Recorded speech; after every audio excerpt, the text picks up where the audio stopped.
রাসূল সাল্লাল্লাহু আলাইহি ওয়াসাল্লাম তারপরেই তাড়াতাড়ি ঘুমিয়ে পড়তেন আর মিড নাইটে উঠতেন। রাসূল সাল্লাল্লাহু আলাইহি ওয়াসাল্লামের কর্মদিবস শুরু হতো মিড নাইটে, আমাদের তো সকালে কারো আরো অনেক পরে শুরু হয়। রাসূল সাল্লাল্লাহু আলাইহি ওয়াসাল্লামের কর্মদিবস শুরু হতো বেসিক্যালি মিড নাইটে। এশার পরে কথাবার্তা না বলে আগে ঘুমোতে যেতেন, মিড নাইটে উঠতেন, কিন্তু ঘুমাতেন, ঘুম ছাড়া রাত কাটাতেন না। সারা বছরের এটা ছিল যে এশার পর পরে ঘুমোতে যেতেন, except the last 10 days of Ramadan. রমাদানের শেষ 10 রাতে রাসূল সাল্লাল্লাহু আলাইহি ওয়াসাল্লাম এই 10 দিনের ব্যাপারেই পাওয়া যায় সারা রাত জেগে তিনি ইবাদত। আম্মাজান আয়েশা রাদিয়াল্লাহু তাআলা আনহা বলেন, ইযা দাখালাল আশরু আহিয়াল লাইলা ওয়া আইকাযা আহলা ওয়া জাদ্দা ওয়া শাদ্দাল মিজার। রমাদানের শেষ দশক যখন আসতো, রাসূল সাল্লাল্লাহু আলাইহি ওয়াসাল্লাম সারা রাত জেগে ইবাদত করতেন, পরিবারের সদস্যদেরকে জাগিয়ে তুলতেন, স্ত্রীদের ঘুমাতে দিতেন না, জাগিয়ে তুলতেন। ফাতেমা রাদিয়াল্লাহু তাআলা আনহার ঘর পাশেই ছিল, তাদেরকে যে জাগাতেন এবং নিজে সারা রাত ইবাদত করতেনই।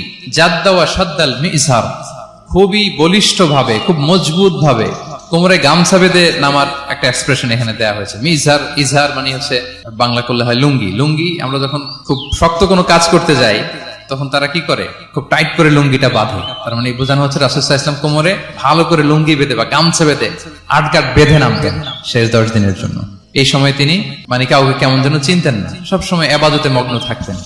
এটা আমরা করতে পারি যে শেষ 10 দিনে আমরা একটা স্পেশাল প্ল্যান করতে পারি যে আমরা আমাদের সর্বোচ্চটুকু উজাড় করে দিয়ে লাস্ট 10 days অফ রমাদানের এই বরকত আমরা হাসিল করবো, এটা যেন আমাদের মিস না হয়।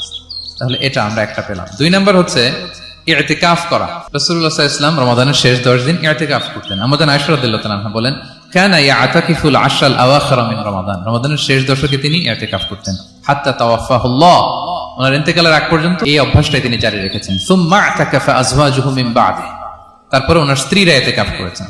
আরেক বর্ণনায় এসেছে ইয়াতাকিফু কুল্লা রমাদান 10 আইয়াম, প্রতি রমাদানে তিনি 10 দিন ইতিকাফ করেছেন।